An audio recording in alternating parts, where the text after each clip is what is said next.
कुछ खट्टे हैं कुछ मीठे हैं कुछ कड़वे कुछ फीके। सुनो मंच के किस्से जो हिस्से हैं मेरे जी के। कुछ खट्टे हैं कुछ मीठे हैं कुछ कड़वे कुछ फीके। सुनो मंच के किस्से जो हिस्से हैं मेरे जी के। कहीं पे ड्रामा कहीं इमोशन कहीं पे एक्शन भारी। कहीं पे ड्रामा कहीं इमोशन कहीं पे एक्शन भारी। संचालक से चोंच लड़ाती शक्लें प्यारी प्यारी। कॉमेडी की हा हा ही कॉमेडी की हा हा ही व्यंग बाण भी तीखे। सुनो मंच के किस्से जो हिस्से हैं मेरे जी के। कुछ खट्टे हैं कुछ मीठे हैं कुछ कड़वे कुछ फीके। सुनो मंच के किस्से जो हिस्से हैं मेरे जी के। कभी तालियां कभी गालियां आह वाह मत वाली। कभी तालियां कभी गालियां आह वाह मत वाली। श्रोताओं की भीड़ कभी तो कभी है तंबू खाली। 56 भोग कभी मिलते हैं 56 भोग कभी मिलते हैं कभी बेरशबरी के। सुनो मंच के किस्से जो हिस्से हैं मेरे जी के। कुछ खट्टे हैं कुछ मीठे हैं कुछ कड़वे कुछ फीके। सुनो मंच के किस्से जो हिस्से हैं मेरे जी के। इन किस्सों में छिपे हुए हैं अनुभव के भंडारे। इन किस्सों में छिपे हुए हैं अनुभव के भंडारे। पढ़े सुने सीखे जो वो मंचों पे बाजी मारे। और जलाए अपने घर में और जलाए अपने घर में दिए वो देसी घी के। सुनो मंच के किस्से जो हिस्से हैं मेरे जी के। कुछ खट्टे हैं कुछ मीठे हैं कुछ कड़वे कुछ फीके। सुनो मंच के किस्से जो हिस्से हैं मेरे जी के। सुनो मंच के किस्से जो हिस्से हैं मेरे जी के। सुनो मंच के किस्से जो हिस्से हैं मेरे जी के। दोस्तों एक किस्सा आपसे साझा करता हूँ। बहुत पुरानी बात हो गई और हुआ यूँ कि आकाशवाणी शिवपुरी ने देश भर के जो गज़लकार हैं उनकी गज़लें एक स्मारिका में प्रकाशित की। और जब वो स्मारिका मुझे दिल्ली में मिली डाक से तो खुशी होनी चाहिए थी, क्यों सबकी एक एक गज़ल ली गई थी तो मेरी एक गज़ल उसमें मैंने देखी, लेकिन उसको जब आगे पेज पलटे तो मुझे हैरानी हुई कि मेरे ही नाम से ये गज़ल और छपी हुई थी। तो मुझे बहुत दुख हुआ, बहुत शर्मिंदगी हुई कि कोई ये ये पता नहीं किसकी गज़ल मेरे नाम पे क्यों छाप दी गई। और जो भी देखेगा वो बड़ा वो कहेगा कि मतलब मैं वो किसी की गज़लें चुरा रहा हूँ। तो मेरे लिए तो बड़ी वो दुख की बात थी, शर्मिंदगी की बात थी। लेकिन हुआ उल्टा। मुझे कोई कुछ दिनों बाद जो है 2-3 चिट्ठियाँ मिली ग्वालियर से। तो उसमें उन्होंने लिखा कि मेरे बहुत हितैषी बन के कि देखिए ये आपकी गज़ल यहाँ की एक कवित्री हैं वो सुनाती रही अपने नाम से। मैंने उनको लिखा भाई मेरी गज़ल नहीं है और वो उन्हीं की है, बहुत अच्छी गज़ल है, शानदार गज़ल है। चलो मुझे लगा बात आई गई हो गई। फिर क्या हुआ कि मैंने उनको आकाशवाणी को भी चिट्ठी लिख शिवपुरी को चिट्ठी लिख दी कि भाई ये गज़ल आपने गलत छाप दी है। लेकिन उसके बाद जब जिनकी ये गज़ल थी कीर्ति जी की, उनके पिताजी जब मेरे घर आए तो बहुत बहुत अफ़सोस की बात थी कि उन्होंने बताया कि किस तरह अखबार में ये छप रहा है और किस तरह से एक बदनामी हो रही है मतलब कीर्ति जी की। जबकि मैं खुद परेशान हो रहा था कि शर्मिंदगी लग रही थी कि ये किसकी गज़ल मेरे नाम से छाप दी तो वो मुझे चोर समझेगा। तो बहरहाल मैंने उनको चिट्ठी लिख कर के दी और अखबारों को फिर जिन अखबारों में ये सब छपा था उनके संपादकों के नाम चिट्ठी लिख कर के दी कि भाई। और वहाँ और जो लोग थे परिचित लोग थे, क्योंकि मुझे पता चला ये प्रसंग थोड़ा शहर में इस तरह फैला हुआ ग्वालियर में। तो वहाँ के जो और लोग थे उनको भी लिखा कि भाई आप गर्व करिए अपने नगर की प्रतिभा पर। और उसको अपनी प्रतिभा को संभालिए। काश ये मेरी गज़ल होती, ये इतनी शानदार गज़ल है कि काश मेरी होती, लेकिन मेरी नहीं है। ये उन्हीं की गज़ल है, कीर्ति जी की गज़ल है। तो कुल मिला के ऐसे ऐसे बातें हो जाती हैं। बाद में मैंने देखा, मुझे जब कतरनें भेजी कि लोगों ने, वो अखबार वालों को तो बस मिल गया कुछ सनसनी फैलाने के लिए कि वो कविता में चोरी की परंपरा और जाने क्या क्या उल जलूल वो छपा हुआ है। तो बहरहाल एक दुखद प्रसंग का पटाक्षेप हुआ, और बाद में फिर खैर कीर्ति जी दिल्ली आ गई, और फिर मेरे साथ 5 देशों में वो कविता पाठ के लिए भी गई थी, और वो आज तक वो उनकी कविताओं का जो है परचम लहरा रहा है पूरी दुनिया में। और वो बहुत जैसे कि मैंने पहली गज़ल से ही कहा था, तो वो जाहिर है कि हमारे इस समय हमारे देश की कविता की कवि सम्मेलनों की शान है। उनके लिए बहुत सारी शुभकामनाएं। नमस्कार मित्रों, मैं ओम प्रकाश कल्याणे आप सभी का हार्दिक स्वागत करता हूं हमारी अध्यक्षा डॉक्टर कीर्ति काले जी के साथ। और आज लेकर आदरणीय डॉक्टर कीर्ति काले जी हमारे बीच में हैं। हम उनका स्वागत करते हैं और आज उनसे ही पूछते हैं कि अगला कौन सा किस्सा वो लेकर आई हैं आज के इस कार्यक्रम में। आदरणीय डॉक्टर कीर्ति काले जी, सभी की ओर से मैं आपका हार्दिक स्वागत करता हूं, अभिनंदन करता हूं। लेकिन ये किस्से सुनाते हुए मुझे इतना आनंद आ रहा है और अपने अतीत को याद करते हुए इतनी संतुष्टि हो रही है कि मैं बता नहीं सकती। ऐसा लग रहा है कि मैंने कुछ न कुछ काम इतने सालों में तो किया है। अपने अतीत को याद करने का सिलसिला आज भी मैं जारी रखती हूँ और अपने जीवन में घटित ही एक घटना पर आधारित एक बड़ा रोचक, मनोरंजक, विचारोत्तेजक किस्सा आपको सुनाती हूँ। और ये किस्सा जो लोग नए लोग बिल्कुल किशोर वय के कवि और कवित्रियां कवि सम्मेलन में आते हैं और जो मौलिक रचनाकार हैं, उनके लिए विशेष रूप से मैं आज का किस्सा समर्पित करती हूँ, क्योंकि उनके सामने बहुत सारी समस्याएं आती हैं। जो नए आते हैं उन्हें पता नहीं होता किस तरह के लोग होंगे, किस तरह का वातावरण होगा। तो बस उन्हीं के लिए मैं आज का किस्सा समर्पित करती हूँ। चलिए चलते हैं आज की इस यात्रा पर। जी, बहुत बड़े गीतकार श्री राजेंद्र राजन जी ने लिखा है कि वतन की जो हालत बताने लगेंगे, वतन की जो हालत बताने लगेंगे तो पत्थर भी आंसू बहाने लगेंगे। और कहीं भीड़ में खो गई आदमियत, उसे ढूंढने में जमाने लगेंगे। तो जहाँ आदमियत खो जाती है, वहां पर उसे ढूंढते कविता कहीं ना कहीं पहुंच ही जाती है।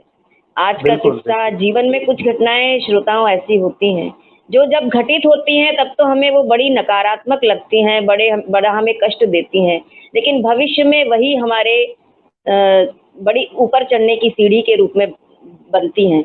तो आज ऐसा ही एक ऐसा किस्सा आपके सामने सुनाती हूँ। जिस समय वो घटित हुआ था मुझे बहुत कष्ट हुआ था, लेकिन उसी ने मेरी सफलता का पहला सोपान निर्मित किया। एक ऐसा किस्सा सन 1992 या 93 की बात होगी। मैं तब ग्वालियर में रहती थी। मैंने पहले ही बताया था कि मेरा गृह नगर ग्वालियर है। ग्वालियर संगीत, साहित्य, कला, संस्कृति की बहुत धनी नगरी है, जिसमें तानसेन जी का मकबरा है। संगीत का बहुत बड़ा घराना माना जाता है ग्वालियर घराना। और ग्वालियर में बहुत बड़े बड़े साहित्यकार हुए हैं, बहुत बड़े बड़े कवि हुए हैं, जिनका अगर मैं नाम गिनवाने लगूं तो बहुत समय निकल जाएगा। श्री मुकुट बिहारी सरोज जी हुए हैं वहां पर, श्री प्रकाश दीक्षित जी हुए हैं, श्री जहीर कुरैशी जी हैं, दामोदर शर्मा जी हैं, जगदीश तोमर जी हैं, साजन ग्वालियरी जी हैं, प्रदीप चौबे जी हैं, और ऐसे तमाम, प्रेम बहादुर अजय हैं, ईसा कश्क हैं, अख्तर नजमी साहब हैं, और कितने मैं नाम गिनाऊं, बहुत सारे नाम। श्री जगदीश जयंती अग्रवाल, अब देखिए इतने साल हो गए लेकिन थोड़ी थोड़ी विस्मृत चीजें हो जाती हैं, लेकिन जयंती अग्रवाल जी, साथ में महिलाओं में, कवयित्रियों में एक से एक अच्छी रचनाकार डॉक्टर माधुरी शुक्ल जी, डॉक्टर अन्नपूर्णा भदौरिया जी, श्रीमती रजनी मिश्रा जी, और भी कई ऐसी महान विभूतियां हमारे ग्वालियर में हुई हैं। और वहां पर कवि गोष्ठियां बहुत अच्छी हुआ करती थी। आपको बता दूं कि पहले मैं कक्षा 4 में पढ़ती थी, तब से मैं आकाशवाणी से संबद्ध रही हूँ। वहां मैं अपनी कविताएं, तब मैं कविताएं लिखती नहीं थी, तब मैं अन्य अपने पाठ्य पुस्तकों में जो कविताएं याद कर लेती थी वो मैं वहां जाकर सुनाती थी। और उसके बाद उसी से धीरे धीरे मुझे कविताएं लिखने का शौक हुआ। मैं कविताएं थोड़ी बहुत जोड़ने लगी। उसे जोड़ना ही क्या कहना चाहिए, शब्दों की जोड़ तोड़ करके कुछ बच्चों के लिए जी। बच्चों जैसी कविताएं मैं लिखने लगी। उसके बाद अंतर विद्यालयीन प्रतियोगिता में मेरा प्रथम पुरस्कार मुझे मिला। अंतर महाविद्यालयीन कविता प्रतियोगिताओं में बहुत सारे मैंने इनाम जीते। तो इस तरह से जी। मेरा लेखन प्रारंभ हुआ। फिर मैं कवि गोष्ठियों में, हमारे घर के पास बिल्कुल हिंदी साहित्य सम्मेलन की कवि गोष्ठी हुआ करती थी मानस भवन में, तो मैं वहां सुनने के लिए जाती थी। ये मैं पृष्ठभूमि इसलिए बता रही हूँ कि जिससे आपको पता चले कि मैंने कहाँ से प्रारंभ किया। तो वहां मैं जी। मानस भवन में हिंदी साहित्य सम्मेलन की कवि गोष्ठी कराते थे श्री प्रेम बहादुर अजय जी, तो मैं वहां सुनने के लिए जाती थी। बड़ा अच्छा लगता था कविताएं सुनना। जो कविताएं मैं सुनकर आती थी वो मन ही मन गुनती रहती थी और वो मुझे कंठस्थ बहुत जल्दी हो जाती थी। एक बार उन्होंने मुझसे कहा, और दौलतगंज में एक थी हिंदी साहित्य सभा की गोष्ठियां होती थी, वहां पर भी मैं सुनने जाती थी। तो एक बार उन लोगों जी। ने कहा कि आप इतने इतने दिनों से सुनने आती हैं तो आप भी कुछ लिखती होंगी। देखिए, ये अनुभवी आंखें होती है, ताड़ लेती हैं कौन कहाँ है। तो आप भी लिखती होंगी। तो मैंने कहा लिखती तो हूँ, लेकिन इतना अच्छा नहीं लिखती जितना अच्छा आप कह रहे हैं। हमारे ग्वालियर में महेश अनक जी भी थे, महेश कटारे थे। और आजकल जो मैं बताऊं, आजकल जो लिखने वालों में है उनमें राजेश शर्मा जी हैं, मदन मोहन दानिश हैं, और रविंद्र रवि हैं, और भी बहुत सारे रचनाकार वहाँ पर, कुंदा जोगलेकर हैं। एक से एक बढ़िया लिखने वाले वहाँ पर हैं। तो मैं वहाँ गोष्ठियों में जी। सुनाने के लिए जाती थी। उन्होंने कहा कि आप भी कुछ सुनाया कीजिए। तो मैंने कहा मैं उतना अच्छा नहीं लिखती हूँ जितना अच्छा आप लिखते हैं, मैं अगर सुनाने लगूंगी तो आप मेरी कविताओं पर हंसेंगे। तो उन्होंने कहा नहीं, ऐसी बात नहीं है, हम बिल्कुल नहीं, आपको आप सुनाइए तो फिर देखी जाएगी, हास्यास्पद होगी तो हम हंसेंगे भी, उसमें क्या घबराने वाली बात है। तो अगले महीने, हर महीने हुआ करती थी, तो मैं अगले महीने वहाँ अपनी एक नई कविता लिख कर लेके गई। और नई नई कविता जब मैंने वहां सुनाई, अब कविता तो जैसी भी थी वैसी थी, मुझे पता है क्या थी कविता, लेकिन उन्होंने बड़ा प्रोत्साहित किया। और उस प्रोत्साहन का परिणाम ये हुआ कि मैं हर महीने गोष्ठी में नई नई कविताएं लिखकर ले जाने लगी और वहां अपनी कविताएं सुनाने लगी। तो उन्हीं की देखरेख में, उन्हीं के निर्देशन में, सब लोगों के निर्देशन में धीरे धीरे धीरे धीरे मुझे कविताओं की समझ उत्पन्न होती गई। और मैं अपनी कविताएं हर महीने नई कविताएं लिख लिख कर वहां जाकर सुनाया करती थी। जितने भी घनश्याम भारती जी थे, महेश अनक जी थे, सभी लोग मुझे बड़ा प्रेम करते थे, बड़ा वात्सल्यपूर्ण प्रेम करते थे। और मैं भी उन्हें अपने चाचा, मामा, ताऊ जैसा मानती थी, क्योंकि मैं सबसे छोटी थी। मेरी उम्र लगभग होगी 18-19 वर्ष की होगी, 18-19-20 वर्ष की। तब मैं वहां जाती थी गोष्ठियों में सुनने और कविताएं सुनाने के लिए। फिर स्थानीय कवि सम्मेलन होते थे, कहीं एजी ऑफिस में हुआ, कहीं टेलीफोन एक्सचेंज में हुआ, हिंदी दिवस के अवसर पर, तो वही लोग मुझे ले जाते थे, मेरा नाम देते थे और मैं वहां जाकर कविताएं सुनाती थी। बड़ा अच्छा लगता था। धीरे धीरे मेरी कविताएं लोकप्रिय होने लगी। फिर मैंने अपनी एक रचना लिखी, कई सारी रचनाएं लिखी, बहुत सारे गीत लिखे उन दिनों, छंद लिखे, मुक्तक लिखे, सुनाने लगी और लोग मुझे प्रोत्साहित करते गए। कोमल कल्याण जी भी वहां पर थे, और बड़े बड़े साहित्यकार थे। अब मैं एक एक का नाम मुझे याद आता जाएगा तो मैं बताती जाऊंगी। बहुत सारे साहित्यकारों ने मुझे बहुत प्रेरित किया। बहुत प्रेरित करने के बाद मुझे स्थानीय कवि सम्मेलनों में का निमंत्रण देने लगे, मैं वहां सुनाने लगी। बताने का अभिप्राय यह है कि सारा उन्हीं के मार्गदर्शन में पूरा मेरा जो भी लेखन था वो चल रहा था। क्योंकि अब मैं आज के शीर्षक का खुलासा करती हूँ। आज हमारे जो किस्सा है उसका शीर्षक है गजल की चोरी। अब आपको समझ में आया होगा किसने किसकी बहुत ही गजल की चोरी की। रोचक तो मैं शीर्षक है। उन्हीं के दिशा निर्देशन में अपना सारा कार्य कर रही थी, और धीरे धीरे मेरी लोकप्रियता बढ़ती जा रही थी। अखबारों में मेरे फोटो छपते थे। तो एक बात मैं बताऊं, जब सबसे पहली बार मेरा फोटो अखबार में छपा तो मेरे मन में, शायद सभी के मन में आता होगा, पता नहीं, मेरे मन में तो ऐसे आया कि आज मेरी फोटो अखबार में छपी है तो आज मैं बिल्कुल फेमस हो गई हूँ। मैं जहां जाऊंगी वहां लोग मुझे कहेंगे, अरे ये कीर्ति भागवत है, ये कीर्ति भागवत है। मेरा नाम पहले कीर्ति भागवत था। तो अखबार में फोटो देखा तो जरा सी मैंने अपनी, कॉलर तो नहीं थी मेरी लेकिन फिर भी मैंने ऐसी ऊंची कर ली और निकली, बाहर गई किसी जनरल स्टोर पर। अब मैं देखती रही उस दुकानदार को, ये कहेगा कि ये कीर्ति भागवत आ गई, बहुत बड़ी सेलिब्रिटी है। लेकिन वो तो उसने कुछ नहीं, मैंने जो उससे मांगा वो उसने अपने पुड़िया में बांध के दे दिया और तौल वोल के पता नहीं क्या कुछ लेने गई थी, तौल के दे दिया और वो ठीक है जाओ भाई। मैंने कहा अरे इसने तो आज अखबार ही नहीं पढ़ा। फिर कहीं और गई, सोचा चलो कॉलेज के चक्कर लगा के आती हूँ, कॉलेज में तो पढ़ा होगा सबने अखबार।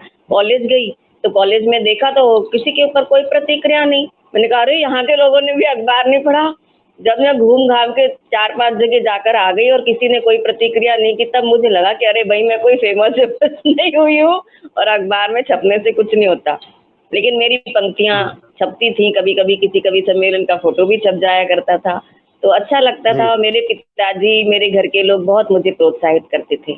एक बात मैं बताती चलूं कि हम लोग तो मराठी भाषी हैं, मेरी मातृभाषा मराठी है, घर में मराठी में बात करते हैं, लेकिन चूंकि पूरा परिवेश हिंदी का है ग्वालियर में, तो मेरी हिंदी भी अच्छी थी और मैंने हिंदी में ही कविताएं लिखी, हिंदी में ही मैं भाषण भी देती थी, वाद विवाद प्रतियोगिताओं में जाती थी। कल्याणी जी आप भी करते होंगे इस तरह से, आप इतनी अच्छी कविताएं लिखते हैं, तो आपने भी कहीं ना कहीं ऐसा भाग लिया होगा किसी न किसी प्रतियोगिता में, लिया है? मैंने ऑफिस में लिया है और कई बार प्रथम द्वितीय तृतीय पुरस्कार प्राप्त किए हैं। मैं पहले सालाना बस तो पखवाड़े के लिए लिखा करता था एक कविता। तो देखिए ना कहीं तो होता है, कहीं ना कहीं से प्रोत्साहन मिलता है। तो इस तरह से धीरे धीरे प्रोत्साहन मिलता गया और मेरा फिर बाद में ग्वालियर के आसपास कुछ कार्यक्रम होते थे तो वहां पर भी मेरा नाम वो लोग देते थे और मैं अपने बाबा के साथ वहां जाती थी। लेकिन फिर मेरा गर्व उस दिन चूर हो गया जिस दिन मेरा अखबार में फोटो छपा और किसी ने मुझे पहचाना नहीं। पहला सबक मुझे मिला कि ये ऐसे अखबार में फोटो छपने से कोई सेलिब्रिटी नहीं हो जाता है। फिर कॉलेज में भी बहुत सारे मुझे पुरस्कार मिले। अखबार में छपना पर फिर भी बहुत बड़ी बात है फोटो छपना, चाहे वो सबने ना पढ़ा हो लेकिन काफी लोगों ने तो पढ़ा हो। लेकिन मुझे किसी ने नहीं बताया, बल्कि कई तो मेरे घर के लोगों ने भी नहीं पढ़ा अखबार, मुझे पता, उन्हें पता ही नहीं था कि मेरा फोटो छपा है। तो ऐसे में लोग ना खुद खरीद कर उन अखबारों को अपने रिश्तेदारों के यहाँ पहुंचाते हैं फोटो वाले पेज के साथ, ताकि लोगों को समझ रहे कि हाँ। तो मेरा तो भ्रम उस दिन पहला सबक मुझे मिला कि अखबार में छप गया तो ऐसा मतलब ये नहीं कि हम सेलिब्रिटी हो गए, कोई नहीं देखता है। आज अखबार में छपता है, कल अखबार फेंक दिया जाता है, तो कोई अखबार में छपने से कुछ नहीं होता। लेकिन फिर भी अच्छा लगता था। मैं कभी कभी कटिंग काट के भी रखती थी, उसकी अपने एक फाइल में जमा करती थी। एमए करने के बाद मैंने पीएचडी करना प्रारंभ किया। डॉक्टर ब्रिज कुमारी द्विवेदी जी मेरी मार्गदर्शक थी पीएचडी की, और मैं इतनी व्यस्त हो गई पीएचडी में, अपने हिंदी नवगीत पर मैं अपनी थीसिस लिख रही थी। डॉक्टर ब्रजेश शर्मा जी बहुत अच्छे साहित्य के जानकार हैं, उन्होंने भी उसमें मदद की मेरी। मैं बहुत व्यस्त हो गई थी। केवल जीवाजी विश्वविद्यालय का पुस्तकालय, पुस्तकें, मैं और मेरा घर, यहीं तक मेरा तब तक सीमित हो गया था। कभी कभी आकाशवाणी की गोष्ठियों में चली जाती थी, अन्य और बाकी और जगह कहीं पर भी, क्योंकि इतनी आप कोई भी थीसिस लिखते हैं, बहुत बड़ा काम होता है थीसिस लिखने का, और कहीं पर भी मेरा मन नहीं लगता था। बस सुबह से लेकर रात भर, रात को भी, दिन में भी, बस केवल अपनी थीसिस लिखने में लगी हुई थी। एक दिन मैंने अखबार देखा ऐसे ही, तो अखबार पढ़ा, पहला पेज पढ़ा, दूसरा पेज पढ़ा, तो उसके बाद वो ग्वालियर सिटी के जो पेज पर मेरी फोटो छपी थी। पहले तो मुझे लगा वाह मेरी फोटो छपी, पता नहीं क्या है फोटो छपी। फिर देखा तो उसके ऊपर बड़ी बड़े अक्षरों में लिखा था गजल की चोरी, स्थानीय युवा कवयित्री द्वारा गजल की चोरी। नीचे मेरा नाम लिखा था। मैंने फिर बड़ी ध्यान से वो पढ़ा कि क्या लिखा है भाई मेरे नाम से कि गजल की चोरी। जब मैंने पढ़ा तो उसमें लिखा था कि ग्वालियर के प्रसिद्ध शायर डॉक्टर अख्तर नजमी जी के अनुसार हमारे शहर की स्थानीय युवा कवयित्री कुमारी कीर्ति भागवत श्री लक्ष्मी शंकर वाजपेयी जी की गजल मंचों पर सुनाया करती हैं और उन्हें बहुत लोकप्रियता हासिल होती जा रही है। गजल की चोरी, इस शीर्षक से वो बहुत मोटे अक्षर में छपा हुआ था। तो मैं तो एकदम सन्न रह गई। मैंने तो इतने दिनों से कहीं कोई आना जाना मेरा था नहीं, मैं केवल अपनी थीसिस लिखने में व्यस्त थी और मैं बहुत परेशान हो गई। मैंने कहा ये क्या हुआ कि इन्होंने ऐसे छाप दिया, पता ही नहीं चला मुझे कि किसने क्या किया, क्या क्यों अखबार में ऐसे छपा, क्या हुआ। मैं बहुत परेशान हो गई। कल्याणी जी आप सोच सकते हैं कि आज 19-20 वर्ष की युवती, बहुत छोटी सी, जिसने कोई दुनिया नहीं देखी इतनी, और जो सारे लोगों को अपने रिश्तेदार ही मानती हैं और कोई उसका दुश्मन नहीं, वो क्यों ऐसे अखबार में छापेगा कि गजल की चोरी। और जिसने स्वयं लिखी, सबसे पहले अपनी माँ को सुनाई माँ ने कहा कि ऐसी निराशाजनक, ऐसी तुम्हारी तो जिंदगी इतनी अच्छी है, फिर ऐसी कविता क्यों लिखती हो। मैंने तो इस वो कौन रचना सी को गजल थी आपकी? वो मेरी शेर थे, गर्म तपती दोपहर है लड़कियों की जिंदगी, एक पथरीली अच्छा अच्छा नगर है अच्छा। लड़कियों की जिंदगी। अच्छा, अभी वो जो बड़ा दूसरे यश एपिसोड में प्राप्त आपने किया। सुनाई है, वो तो बहुत जी शानदार गजल है आपकी। जी जी बिल्कुल, और इसी रचना के लिए मुझे बहुत जगह बुलाया जाता था। तो जी। जब अखबार में मैंने ये खबर पढ़ी, मुझे समझ में नहीं आया कि ये अखबार में ऐसे कैसे, अखबार वालों को क्या पता चला, कहाँ से क्या सनक छूटी, इन्होंने ऐसी छाप दी। और डॉक्टर अख्तर नजमी जी को भी मैं जानती नहीं थी, जिनके नाम से वो छपा था। डॉक्टर जी अख्तर नजमी की गजलें अवश्य मैंने पढ़ी थी और उनके बारे में ये पता था कि ये प्रोफेसर हैं किसी कॉलेज में उर्दू के, और ये बड़े बहुत अच्छे शायर हैं, प्रतिष्ठित शायर हैं। लेकिन मैं उनसे मिली कभी नहीं थी, ऐसे उनसे बातचीत नहीं हुई थी कभी की। मैंने कहा इन्होंने ऐसे क्यों लिखा। और उसमें एक बात और लिखी थी ओम प्रकाश जी की, जी। लक्ष्मी शंकर वाजपेयी जी के गजल संग्रह में ये रचना प्रकाशित है। अच्छा, मैं न तो वाजपेयी लक्ष्मी जी। शंकर, हाँ, जो लक्ष्मी शंकर वाजपेयी जी जी को कौन नहीं जानता, आकाशवाणी के बिल्कुल। अपर महाप्रबंधक रहे हैं दिल्ली आकाशवाणी के। लेकिन उस समय मैं नहीं जानती थी, उस समय मैं तो बिल्कुल बहुत ही सीमित लोगों को जानती थी। मैं जानती नहीं जी थी कौन है लक्ष्मी शंकर वाजपेयी, कौन है अख्तर नजमी, और क्यों इस तरह से छपा हुआ है। मैं उस दिन बड़ी परेशान हो गई, बहुत परेशान हो गई। मेरे पिताजी से कहा आपने कि बाबा ये क्या छपा है अखबार में। तो वो उन्होंने कहा कोई बात नहीं, छोड़ो छोड़ो इसको, कोई नहीं ऐसी। वो तो थोड़े चूंकि अनुभवी हैं, उन्हें पता होगा कि इस तरह के लोग करते रहते हैं कुछ ना कुछ। करते हैं, लेकिन सही मैं बात। तो बड़ी बहुत परेशान हो गई। मैंने कहा ये ऐसे कैसे अखबार में छप गया। फिर एक दिन नहीं, अगले दिन भी छपी है ऐसी खबर, तो फिर तीसरे दिन भी, एक दो दिन छोड़कर ये इस तरह की खबरें छपती छपती जा रही थी। मैं वास्तव में इतनी निराश हो गई, मेरा ना तो कहीं लेखन में मन लगे, ना मेरी पीएचडी की थीसिस लिखने में मन लगे। जहां मैंने छोड़ा था वहीं वहीं मेरी थीसिस लिखने का काम रह गया। इतनी निराश हो जी। गई, मैं जहां जाऊं सबकी दृष्टि बदल गई मेरे, जहां जाऊं जो भी मेरे परिचित लोग थे, जो साहित्यिक लोग थे, हर कोई मुझे ना, मैं अपराधिनी न होते हुए भी मुझे अपराध होने का बोध होने लगा। वो लोग इस तरह से तो मेरी तरफ देखने लगे। आपकी फोटो वाली खबर इतनी प्रचलित नहीं हुई जो पहले छपी थी प्रशंसा में, और ये वाली ज्यादा प्रचलित हो गई खबर, नकारात्मक हाँ, खबर। इस समय थोड़ा सा मेरा नाम हो गया था ना, थोड़ा सा जी नाम जी मेरा जी हो गया था वहां पर।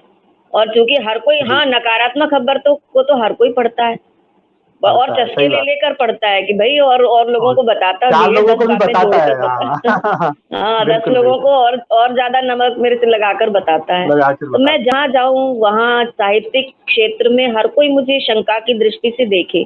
तो मैं अपराधिनी न होते हुए भी मुझे अपराध बोध होने लगा कि भाई मैंने ऐसा क्या कर दिया कि हर कोई मुझे इस तरह देख रहा है। कुछ लोग थे जिन्होंने वास्तव में मुझे बहुत संबल प्रदान किया। जैसे वहाँ की जो महिला साहित्यकार थी, उन्होंने मुझे है। जी बहुत सपोर्ट किया।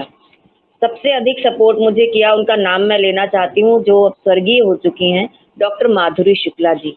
डॉक्टर जी। माधुरी शुक्ला जी मेरे घर पर भी आई, मुझे बड़ा संबल दिया कि ऐसे नहीं, कुछ नहीं होता, सबके साथ कुछ ना कुछ इस तरह की बबड़र मचाते रहते हैं, थोड़े दिन में शांत हो जाएगा, तुम तो निर्भीक होकर रहो। उन्होंने बड़ा बिल्कुल मुझे सही। संबल दिया। उनके संबल से इतना हुआ कि मैं जो इतनी निराश हो गई थी, और सच बताऊं मेरे मन में एक दिन ये भाव भी आया कि मैं कहीं कुछ खा लूं, कहीं मर जाऊं, कहीं चली अरे, जाऊं, ये भाव भी मेरे मन में आया। मतलब बहुत ही आज मैं स्वीकार नकारात्मकता करती हूँ, घर कर गई। हाँ, इतनी अधिक हो गई कि वास्तव में ये भाव मेरे मन में आ गया था कि मैं कहीं चली जाऊं, कहीं भाग जाऊं, कहीं कुछ खा लूं, कहीं अपने आप को समाप्त कर लूं। लेकिन तो चूंकि मेरे आज तो हंसी पिताजी, आती होगी मेरा ये सोचकर। परिवार, नहीं, हंसी भी आज आती हंसी। है, और दूसरा ये भी नहीं, हंसी तो इतनी नहीं आती, क्योंकि वो क्षण ही ऐसे हैं, और हर किसी के जीवन में अगर कोई ऐसा क्षण आएगा तो उसकी मनस्थिति ऐसी होना बिल्कुल लाजमी है। और आज ऐसा होना नहीं चाहिए, किसी के भी साथ ऐसा नहीं होना चाहिए। इसीलिए मैं ये किस्सा आज आपको सुना रही हूँ कि जो किशोर वय जी के जी। कवि कवित्रियां आते हैं, उनके जीवन में अगर कोई ऐसी घटना आए तो इस तरह के नकारात्मक विचार अपने मन में कभी न लाएं। तो डॉक्टर माधुरी शुक्ला जी ने मुझे कहा कि बिल्कुल दृढ़ होकर रहो, ये गजल तुम्हारी है, सारी रचनाएं तुम्हारी है, जो तुम पढ़ती हो, तो तुम्हें डरने की क्या आवश्यकता है। तब तक बिल्कुल मुझे ये बिल्कुल नहीं सही। पता था कि ये बवंडर मच कहाँ से रहा है। साजन ग्वालियरी जी हमारे ग्वालियर के बहुत अच्छे बड़े वरिष्ठ रचनाकार हैं, उनका फोन आया मेरे पास। जी उन्होंने कहा जी कि ये जो आकाशवाणी की कोई स्मारिका निकली है उसमें आपने ये गजल भेजी होगी और ये गजल आकाशवाणी की स्मारिका में प्रकाशित है, लेकिन ये गजल जी। आपके नाम से प्रकाशित नहीं हुई है, ये लक्ष्मी शंकर वाजपेयी जी के नाम से प्रकाशित है। तो मैंने कहा अच्छा, अच्छा, यहाँ से शुरुआत हुई है। शुरुआत तो हुई है। मैं आकाशवाणी गई। आकाशवाणी जाकर वहाँ के आकाशवाणी के निदेशक थे उसमें श्री नारंग जी। मैंने उनसे स्मारिका जी प्राप्त की। स्मारिका लेकर मैंने उसके उलट-पुलट कर देखा, तो हर रचनाकार की एक-एक रचना अलग-अलग पृष्ठ पर एक-एक रचना प्रकाशित थी। लेकिन लक्ष्मी शंकर वाजपेयी जी के नाम से 2 रचनाएँ प्रकाशित थीं, 2 गज़लें ही थीं। एक तो लड़कियों की ज़िंदगी थी और दूसरी उनकी कोई और दूसरी गज़ल होगी।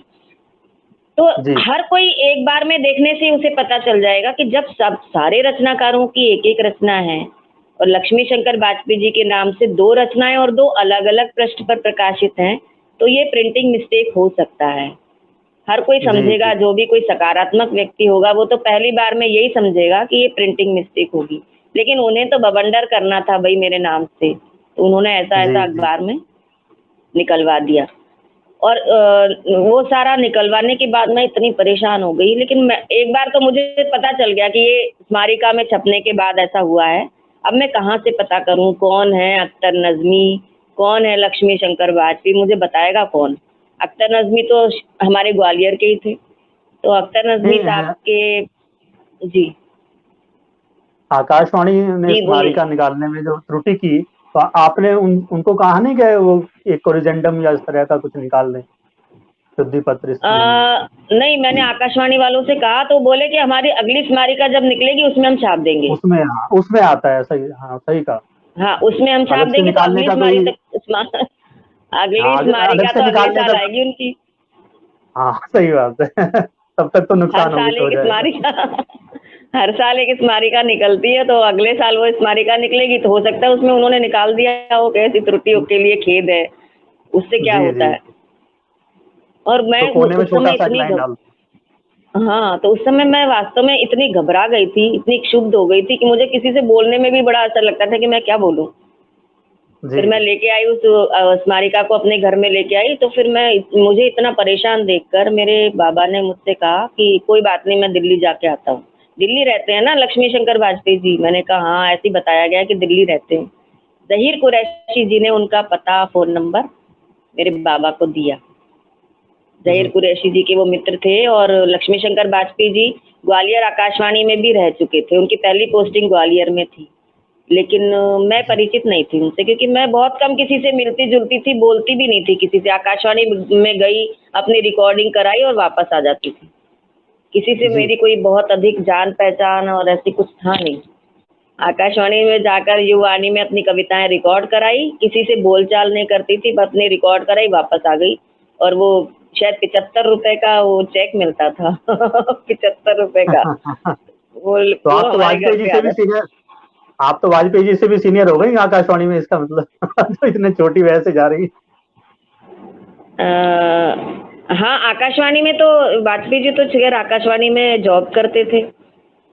मैं तो जी। कक्षा 4 से आकाशवाणी में कविताएँ सुनाने जाती थी। हो सकता है वाजपेयी जी भी जब कक्षा 4 में रहे होंगे तब से आकाशवाणी में जाते होंगे।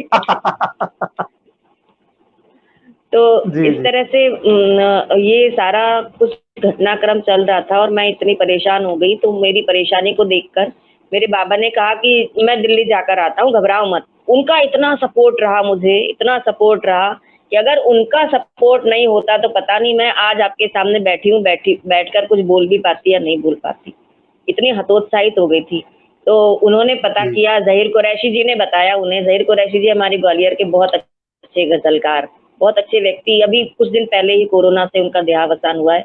उन्हें मैं श्रद्धांजलि अर्पित करती हूँ। बाद में भोपाल रहने लगे थे। उन्होंने बताया कि वो लक्ष्मी शंकर वाजपेयी जी दिल्ली में रहते हैं, दिल्ली आकाशवाणी में काम करते हैं और उनका पता भी बताया था। वो सरोजनी नगर रहा करते थे, लक्ष्मी शंकर वाजपेयी जी जी। तो मेरे जी। बाबा स्पेशली इसी काम के लिए वाजपेयी जी के पास मिलने दिल्ली आए और अकेले आए थे, मुझे लेकर नहीं आए थे। वाजपेयी जी ने उनकी बहुत बहुत अच्छे से उन्हें उन्हें घर में उनका स्वागत सत्कार किया। जिस तरह से हम लोगों के घरों में कोई आता है तो हम देखते ही हैं। वहाँ हाँ जाकर जब बाबा ने बताया उनको कि ऐसे ऐसे है, अखबार भी दिखाया उन्होंने। तो बड़े हैरान रह गए, बोले अरे मुझे तो पता ही नहीं, मेरे नाम से इतना बड़ा प्रोपेगेंडा कर दिया ग्वालियर वालों ने, तो अब बताइए मैं क्या करूं। तो बाबा ने कहा ऐसा है कि करना क्या है, आप तो एक लिख कर दे दीजिए बस कि ये गजल मेरी नहीं है, आप क्या कर सकते हैं, इसके अलावा भी आप जो कर सकते हैं वो बताइए। तो वो बोले, उनकी सहृदयता देखिए। जी मैंने इस घटना में व्यक्ति का निकृष्टतम स्वरूप भी देखा और साथ में जी व्यक्ति का उत्कृष्टतम स्वरूप भी देखा। निकृष्टतम जी वो देखा जहां कुछ लोगों ने षड्यंत्र करके ये खबर छपवाई, और उत्कृष्टतम रूप देखा कि जिसको कुछ नहीं पता है उसने लिख कर दिया और बहुत मदद की इस बारे में, इस घटना से बाहर निकलने में मेरी। तो जहां पर जी रात का जो उषा काल होता है ना, जहां पर रात का अंधेरा और भोर का उजाला मिलता है, उजाला, बस बिल्कुल। उसी बिंदु के विस्तार का ये किस्सा है आपके सामने जो मैं सुना रही हूँ।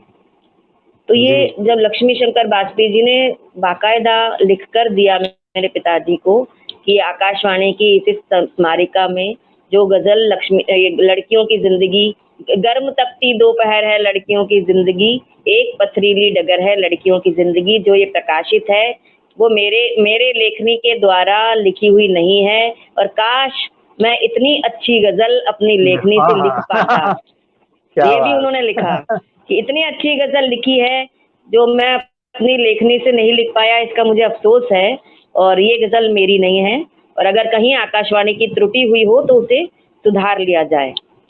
ऐसा उन्होंने जी केवल बाबा को लिख कर ही नहीं दिया, बल्कि ग्वालियर में उनके जितने परिचित थे उन सबको चिट्ठी भेजी। जी सबको बड़ी उन्होंने बात है ये चिट्ठी भी। भेजी कि हाँ, चिट्ठी भेजी कि ये क्या क्या क्या प्रोपेगेंडा कर रखा है, क्या बवाल मचा रखा है भाई, कोई बच्ची कोई लड़की इतना अच्छा लिख रही है तो आप उसके पीछे क्यों पड़े हुए हो, ये गजल मेरी नहीं है। सबसे बड़ी बात तो ये जो लड़कियों की जिंदगी रदीफ से जो गजल है वो मेरी नहीं है, वो आकाशवाणी को भूल सुधार करना चाहिए। क्योंकि मैं भी आकाशवाणी में कार्यरत हूँ, तो मैं स्वयं इसको क्षमा मांगता हूँ कि आकाशवाणी की तरफ से ये भूल हुई होगी, तो आप लोग ये सब काम मत कीजिए। लेकिन क्योंकि मैं तो बिल्कुल नई थी, मेरी बात कौन मानने वाला था। जो बड़े बड़े जी साहित्यकार थे, जिन्होंने किसी ने भी जो ये षड्यंत्र किया होगा, और उनसे तो जो अखबार वाले थे उनकी भी पहचान रही होगी, जिन्होंने बिल्कुल छापी बिल्कुल इतनी सही। बड़ी बड़ी, है ना। तो उन्होंने उनका ये तो पत्र नहीं लगातार आना छापा। संभव नहीं। अच्छा वो हाँ, नहीं जो छापा। उन्होंने जो वाजपेयी जी का जो पत्र था वो भी देकर आए थे अखबार में, वो नहीं छापा, अच्छा वो नहीं छापा। लेकिन चूंकि सारे साहित्यकारों को वो पहुंच गया था। इस घटना से जी एक मुझे सबक मिला। बहुत देर तक, इतने दिनों तक, तो जब वाजपेयी जी का पत्र आ गया मेरे पास, उसके बाद मुझे एक मन में मैंने ये विचार किया कि अभी तक मैं जितने लोगों को, साहित्यकारों को ग्वालियर के अपने चाचा, मामा, नाना, ताऊ, फूफा जैसा समझती थी, वो वैसे कोई किसी भी समाज में ऐसे रिश्ते बनाने से कोई वैसे होता नहीं है। एक प्रतियोगिता हमेशा चलती रहती है, और मैं अगर इस चक्कर में फंस जाऊंगी तो मैं आगे का कब लिखूंगी। मुझे अपनी थीसिस भी लिखनी है, साथ में मुझे तो ये जो लोग कर रहे हैं उनसे बड़ी लकीर खींच के दिखानी है। इसलिए तो मैंने ना तो किसी का जवाब दिया, वो जो रिश्ते बनाए थे वो सारे फूफा निकले असल में।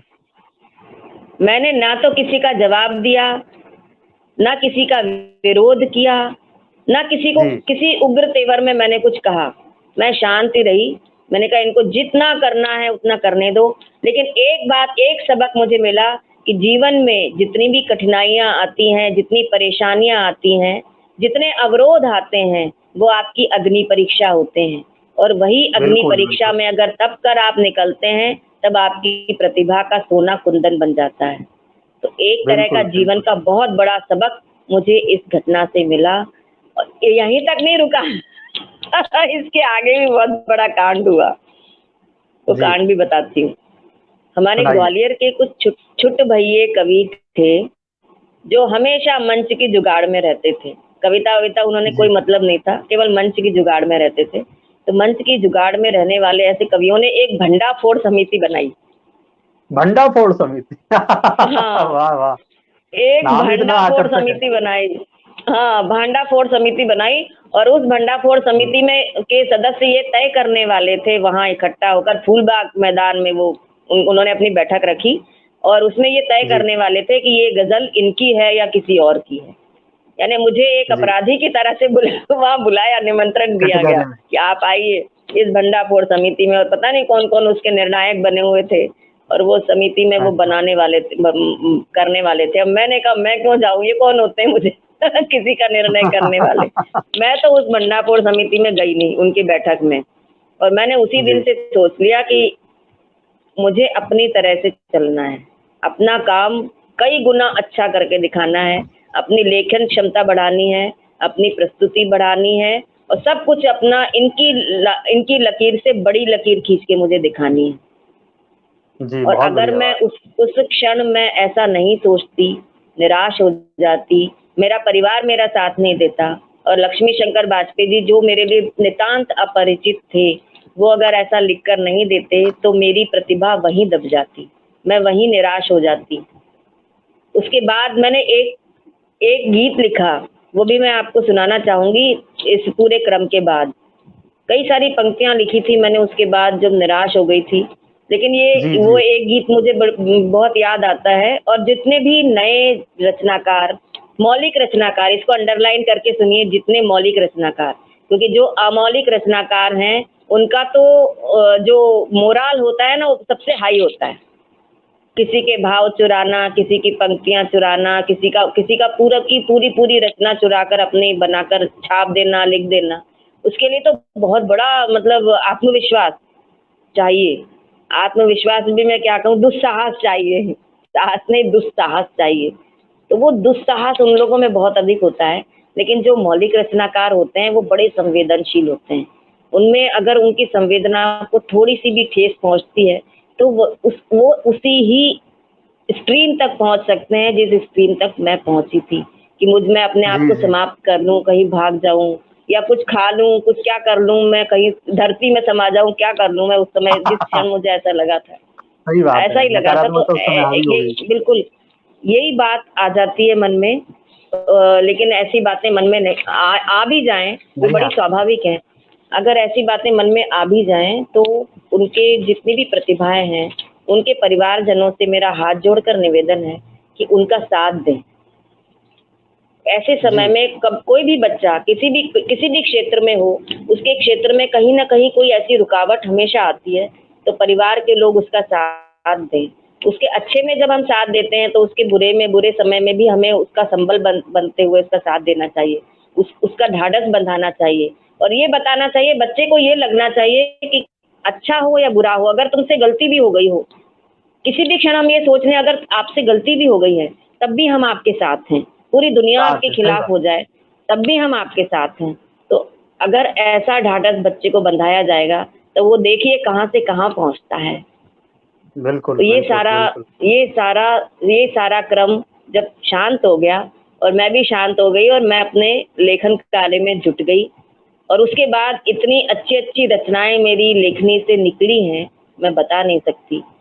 और मैंने फिर कहीं भी जाना आना बंद कर दिया। इन लोगों की गोष्ठियों में तो मैं कभी कभी चली जाती थी क्योंकि वहाँ अच्छे लोग थे, वो बुरे लोग नहीं थे, वो लोग बहुत अच्छे लोग थे। जैसे मैं बताऊँ, साजन ग्वालियरी जी, मुकुट बिहारी जी बहुत अच्छे थे, साथ में जगदीश सलील जी बहुत अच्छे थे, श्यामा सलील जी बहुत अच्छी थी, माधुरी शुक्ला जी, अन्नपूर्णा भदौरिया जी, रजनी मिश्रा जी, जगदीश तोमर जी, महेश कटारे जी, पवन करण, राजेश शर्मा, मदन मोहन दानिश, दामोदर शर्मा, आनंद मिश्र जी, प्रकाश मिश्र जी, ये सारे लोग बहुत अच्छे लोग थे और इन्हें सारी बातें समझ में आ रही थी। और ये इतने अनुभवी लोग थे कि उस समय इन्होंने चुप रहना ही श्रेयस्कर समझा, क्योंकि इस बात को वो बहुत अधिक बढ़ाना नहीं चाहते थे। अगर वो बढ़ाते तो दोबारा से फिर अखबार में कुछ छपता, फिर कोई खंडन करता, फिर कोई और छपता। आज मैं जब ये सोचती हूँ तब हो सकता है ये लोग इसीलिए चुप रहे हों कि धीरे धीरे मेरा मोरल बूस्ट करते रहे और मुझे दोबारा से ये कार्यक्रमों में बुलाने लगे। और मैंने भी सोचा कि अब इनको जो लोग ऐसी षड्यंत्र करते हैं इन्हें भाड़ में जाने दो, भाव ही मत दो। तो मैंने उन्हें बिल्कुल भाव ही मत दो, उनको भाड़ में जाने दो। और बाद में मुझे पता भी चल गया कि ये षड्यंत्र किसने किया था। आज तक वो समझ में नहीं आया कि उन्होंने किया कि हो सकता है व्यक्ति की अपनी अलग अलग मानसिकताएं होती हैं, उस समय उन्हें जो उचित लगा उन्होंने किया। इस घटना के बाद कभी उनसे मुलाकात हुई थी, उन सज्जन से आप? हाँ, कई बार तो कुछ मुलाकात हुई। तो कैसी रही वो मुलाकातें? कुछ नहीं उन्होंने कभी नहीं, संबंध कोई में बात बात नहीं, हुई आप? मैंने नहीं, कोई बात नहीं हुई। मैंने बात करना उचित ही नहीं समझा। जी। मैंने उनसे तो इस सामने विषय में कोई बात करना उचित नहीं समझा। तो और सामने वो ना ही उन्होंने आपके बातचीत की। जब सामने नहीं, होते मेरे तो पास कोई व्यवहार उनका? प्रमाण नहीं था। हाँ जी। हाँ, बड़ा अच्छा व्यवहार था। सामने होने पर उनका व्यवहार बहुत अच्छा था। और मैंने भी इसीलिए समझा कि मेरे पास कोई प्रमाण नहीं था उसका। जो बात मुझे उनके पता खिलाफ? चली थी उसका कोई लिखित प्रमाण नहीं था मेरे पास, तो मैं क्या बोलती। बस अपने मन में ही मैंने रखा और बड़ा मैं सावधान हो गई। आगे भी जी अगर ऐसा कुछ हुआ या और भी कुछ हो सकता है तो ये मतलब मेरे पक्षधर नहीं है। ये जो व्यक्ति हैं वो जी मेरे पक्षधर नहीं है। तो एक तो ये बहुत बड़ी मेरी आंखें खोल देने वाली घटना थी। इस जी घटना से ये किस्सा मैंने इसलिए सुनाया। बार बार मैं कहती हूँ कि जितने नए नवोदित मौलिक रचनाकार मंच पर आते हैं, कभी न कभी जी उनके जीवन में इस तरह की या इससे जुड़ी हुई, इसके बराबर की, इस तरह की कोई घटना हो सकती है। तो वो बिल्कुल भी जी विचलित ना हो, बिल्कुल भी अपना तो ये रास्ता न छोड़ें, वो लेखन न ऐसी चीजें छोड़ें, अभी भी सतत लिखते रहें। जी। ऐसी चीजें अभी भी हो रही हैं। पीछे भी कई ऐसी घटनाएं हुई हैं, आपने भी सुना होगा। कई ऐसा, किसी का नाम लेना उचित नहीं है इस मंच से, हम्म। लेकिन ऐसी घटनाएं हुई हैं अभी हाल ही में। पीछे कई घटनाएं हमने भी देखी, कुछ युवाओं के साथ भी ऐसा हुआ है, जिन कुछ बड़े कवियों ने कहा ये हमारी रचना है, और उन्होंने कहा कि वो उनकी रचना है। बल्कि एक घटना अभी नोएडा की घटना थी। एक मंच चलाते हैं बहुत, वो भी एक अच्छा मंच चलाते हैं, संस्था चलाते हैं, तो उनको उनको भी घसीट लिया गया ऐसे विवाद में, कई सारी चीजें जोड़कर। वो भी किसी बड़े व्यक्ति नहीं, वो सारा प्रपंच रचा था। बाद में पता चला उनको अखबार हाँ। वाले नहीं, किसी से उनकी सेटिंग थी, वो निकाला गया अखबार में जानबूझकर उस तरह से, ताकि उनको बदनाम किया जा सके। कई लोगों की तो इस तरह की मनोवृत्ति ही घटनाएं। ऐसी होती है। जी, कई लोगों की ऐसी मनोवृत्ति होती है कि किसी भी ढंग से किसी को परेशान किया जाए और उसे उसके जी मार्ग में बाधा बनी जाए। लेकिन ईश्वर सब देखता है। उसके बाद उसको ईश्वर का जब झपाटा लगता है ना, तब फिर कोई भी उसके आगे खड़ा नहीं हो सकता। उनके जीवन में ही उसका फल उन्हें मिल जाता है। तो मैं और मेरे इसमें साथ ये जिन्होंने पूछना। ऐसा किया था उन्हें भी उनको फल मिल गया उनके जीवन में। लेकिन मैं ऐसा नहीं चाहती हूँ कि किसी को इस तरह का फल मिले जैसा उन्हें मिला। और मैंने मन में कभी सोचा भी नहीं कि इनके लिए कभी कुछ खराब हो, क्योंकि ठीक है, एक समय होता है, उस समय उन्होंने ऐसा कर दिया, तो जीवन भर हम उन्हें दोष देते रहने से क्या मतलब है। हम अपना अपना काम आगे बढ़ाते जाएं। किसी व्यक्ति से हम ना तो घृणा करें, ना किसी के बारे में बुरा सोचें, तभी हम अपना काम कुछ अच्छा कर पाते हैं। तो आज का ये किस्सा मैं यहीं समाप्त करती हूँ। और जितने भी नए मौलिक रचनाकार आते हैं उनके लिए एक सबक होगा। गजल की चोरी आज का ये किस्सा है। और हमारे लेकिन फिर भी मैं एक बात कहूँ कि कवि सम्मेलन की दुनिया में बहुत अच्छे लोग हैं, एक से एक नायाब लोग हैं। व्यवहार में भी, लेखन में भी, प्रस्तुति में भी, हर चीज में बहुत अच्छे लोग हैं। और जी नकारात्मक लोग भी बहुत सारे हैं, लेकिन अच्छे लोगों की संख्या हमेशा कई ज्यादा गुना बहुत अच्छी है। नहीं, बहुत बहुत अच्छी, मतलब उनकी संख्या बहुत अधिक है जो अच्छे लोग हैं। जी जो बुरे लोग हैं उनकी संख्या बहुत कम है। लेकिन क्योंकि वो एक बार बुराई हमेशा याद रहती है, अच्छी चीजें हम बिल्कुल।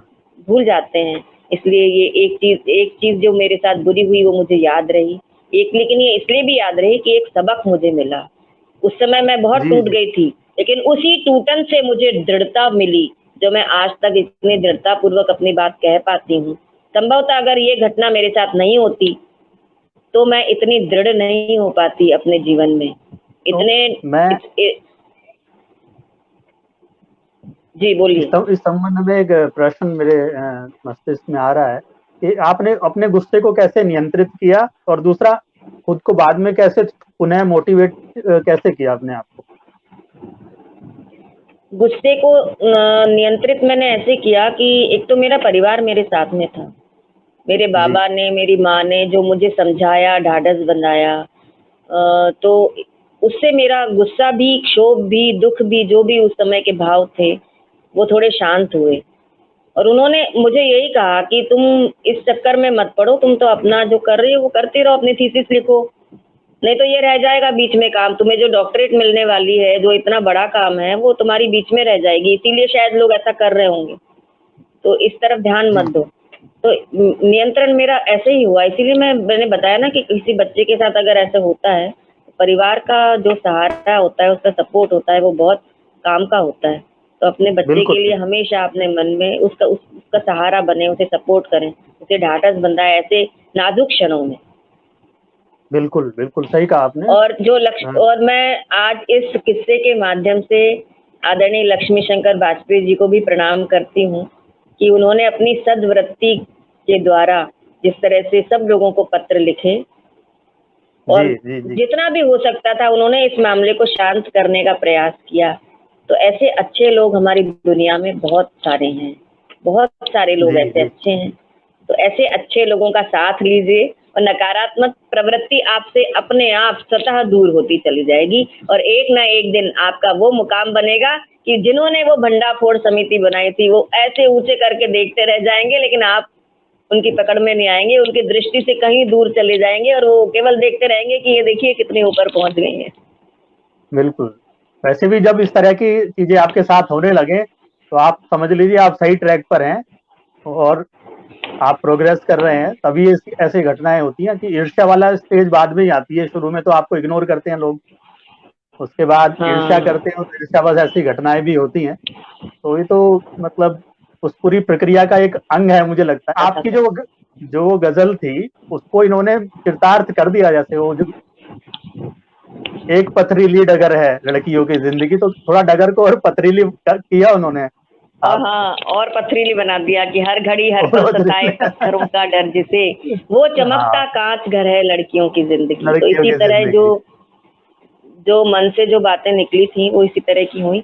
उस समय मैंने एक गीत लिखा था, वो मैं आपको उसका एक बंदा आपको सुना देती नहीं हूँ। उस अब नहीं मिलती कहीं भी एक टुकड़ा छाँव, अब नहीं मिलती कहीं भी एक टुकड़ा छाँव, धूप में नन्ही फसल के जल रहे हैं पाँव, अब नहीं मिलती कहीं भी एक टुकड़ा छाँव, धूप में नन्ही फसल के जल रहे हैं पाँव, व्यर्थ सी लगने लगी रंगों भरी बातें, है धुएं की पाल की दिन गंध की रातें, इस अजानी यात्रा का अंत क्या होगा, जबकि है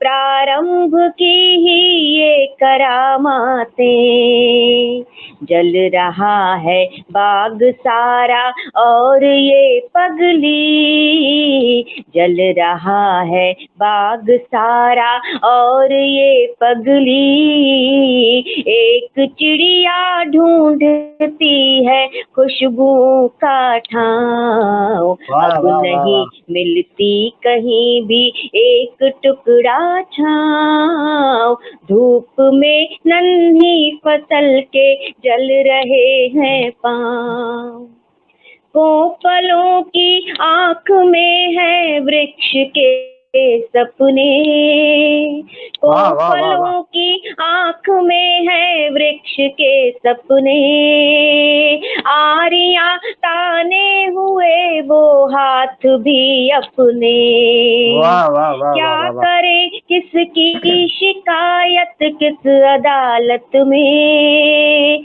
न्याय की प्रतिमा लगी है भैरवी जपने, दोस्ती के हाथ पर कैसे भरोसा हो, दोस्ती के हाथ पर कैसे भरोसा हो,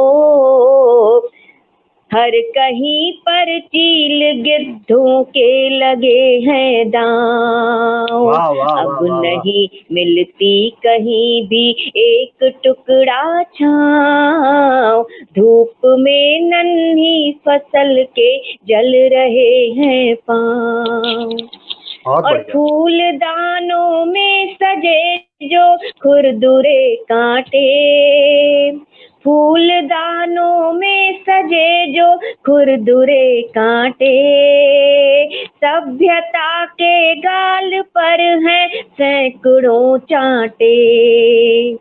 दिन ब दिन बढ़ने लगा कहवा घरों में शोर, मंदिरों की चौखटों पर घुप सन्नाटे। वाह वाह वाह घर वाह। घर आते इस मशीनी सभ्य जंगल में, घर घर आते इस मशीनी सभ्य जंगल में, गुम गया है बरगदों की गोद वाला गाँव। वाह वाह अब वाह वाह नहीं वाह वाह। मिलती कहीं भी एक टुकड़ा छाँव, धूप में नन्ही फसल के जल रहे हैं पाँव, बहुत खूब, बहुत धूप खूब, में बहुत खूब, नन्ही फसल के जल रहे हैं। बहुत बढ़िया, बहुत शानदार गीत। ऐसी ऐसी परिस्थितियों में पढ़ने के बाद और बाद में उसके उसके उत्तर के रूप में ये गीत जो लिखा गया, वाकई सारी परिस्थितियां आपने को इंगित किया है इन अलग अलग उपमानों के साथ। बहुत शानदार ये गीत आपका हुआ और बहुत बढ़िया। और कवि को इसी रूप में अपनी प्रतिक्रिया देनी चाहिए मेरे ख्याल से। जैसे सचिन तेंदुलकर के बारे में फेमस था, कोई उस पर कमेंट करते थे उन पर, तो वो बोलते थे मैं नहीं बोलूंगा, मेरा बदला बोलेगा। बहुत ही बढ़िया गीत का जन्म उन परिस्थितियों से हुआ। बहुत बहुत बहुत धन्यवाद कीर्ति जी, आपने इतना शानदार किस्सा आज हम सभी को सुनाया। मुझे जी, तो बहुत ही बहुत आनंद आया धन्यवाद आपका। और मुझे जी, मुझे पूरा विश्वास है कि हमारे श्रोताओं और दर्शकों को भी बहुत आनंद आया होगा। तो इस किस्से से हमें ये सीख मिलती है कि जब भी हम किसी किसी भी दिशा में तरक्की करते हैं, प्रोग्रेस करते हैं, तो कुछ कुछ हमारे ही बीच के लोग उस हमारी प्रगति से ईर्ष्या भी रखते होंगे और इस तरह की हरकतें भी कर सकते हैं। तो हमें अपना संयम नहीं खोना चाहिए, अपने प्रगति पथ पर अग्रसर होने के लिए संयम बना के रखना चाहिए और समय आने देना चाहिए अपना। उनसे हम अगर इस तरह के और झगड़ों में पड़ेंगे तो कहीं न कहीं अपना ही नुकसान करेंगे। जैसे कीर्ति जी ने किया, शांत रहीं और उनको कोई ओवर रिएक्ट नहीं किया परिस्थितियों को लेकर और अपनी कलम से जवाब दिया समय आने पर इस शानदार गीत से। तो हम सभी युवाओं के लिए ये बहुत ही अच्छा सबक है, बहुत अच्छी सीख है। तो इसी तरह की सीख, इसी तरह के सबक और इस तरह की कहानियाँ, किस्से लेकर हम अगले सप्ताह आपसे आपके साथ फिर हाजिर होंगे एक और नए किस्से के साथ। तब तक के लिए हमारी पूरी टीम की ओर से कीर्ति काले जी, मैं आपका मित्र ओम प्रकाश कल्याणे, हमारे संरक्षक डॉक्टर चंद्रमोहन भगत जी, हमारे महासचिव भाई हरिप्रकाश पांडे जी, संगठन सचिव शुभ्रा सिंह जी, इन सभी की ओर से और हमारी पूरी टेक्निकल टीम की ओर से आप सभी का बहुत बहुत धन्यवाद, आभार। आप हमारे कार्यक्रमों को इसी प्रकार सफल बनाते रहिए। अगले सप्ताह रविवार के दिन आपसे फिर भेंट होगी। तब तक के लिए अपने मित्र ओम प्रकाश कल्याणे को आज्ञा दीजिए। नमस्कार।